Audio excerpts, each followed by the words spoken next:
Você sabe usar canções de confissão no culto da forma certa?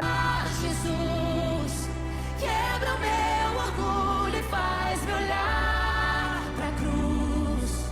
Tira a dureza do meu coração.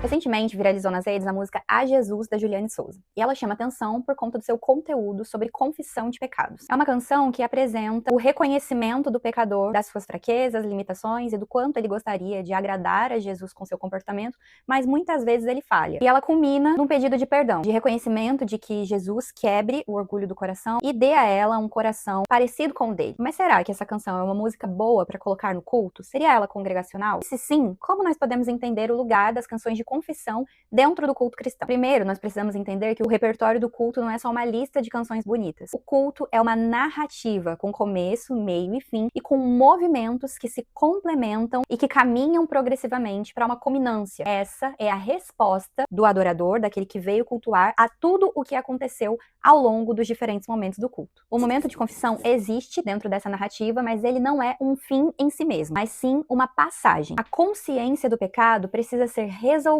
na consciência da graça. As canções de confissão, ou mesmo o momento de confissão, não deve ficar isolado ali. E aqui eu quero fazer uma análise rápida com você a respeito da canção A Jesus, mas também de uma outra canção de confissão que, apesar de falarem sobre a mesma temática, se comportam de formas diferentes. O hino 275 do Inário para o Culto Cristão, chamado Perdoa-me, Senhor, é um modelo muito bem construído de canção de confissão. O hino é honesto, específico e apresenta claramente uma lista de pecados que o eu lírico comete e dos quais ele se arrepende, parecido com a canção da Juliane. Mas o diferencial é que assim que ele apresenta a lista de pecados na estrofe, ele resolve no refrão com a consciência e compromisso e clamor pela graça e pela misericórdia de Deus. Você tem uma dinâmica muito equilibrada. O eu lírico confessa e resolve. Confessa e resolve na graça. A congregação nunca fica acumulando um peso ou uma culpa não resolvida. Quando olhamos para A Jesus, da Juliane Souza, a gente vê uma estrutura um pouco diferente. Ela apresenta uma letra teologicamente fundamentada e biblicamente sólida, mas se a gente pudesse mapear a proporcionalidade em que o eu lírico se sente culpado por não conseguir obedecer ou ser como Jesus,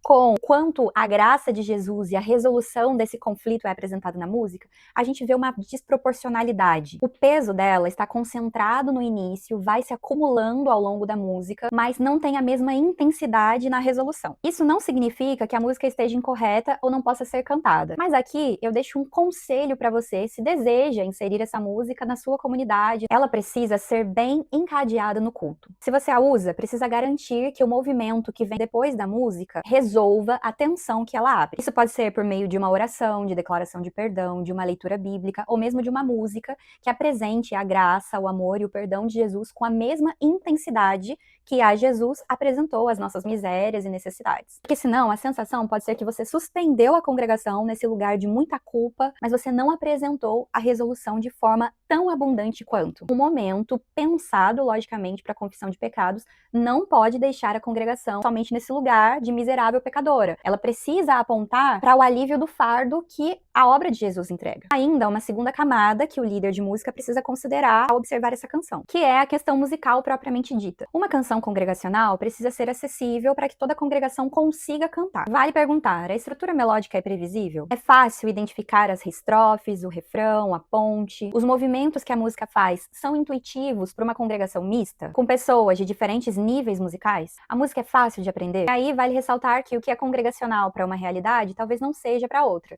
Na minha comunidade, por exemplo, essa estrutura de canção não funcionaria muito bem, e eu conheço os motivos dentro do meu contexto. Mas talvez na sua seja tranquilo, fácil e acessível, que toda congregação consiga acompanhar bem essa música. Você precisa conhecer a sua realidade para responder essas perguntas. Agora me conta aqui se essa reflexão fez sentido para você. Se você quer entender mais como selecionar e analisar teologicamente as canções para o culto congregacional, eu te convido a conhecer o meu livro Música e Igreja. O link está na bio.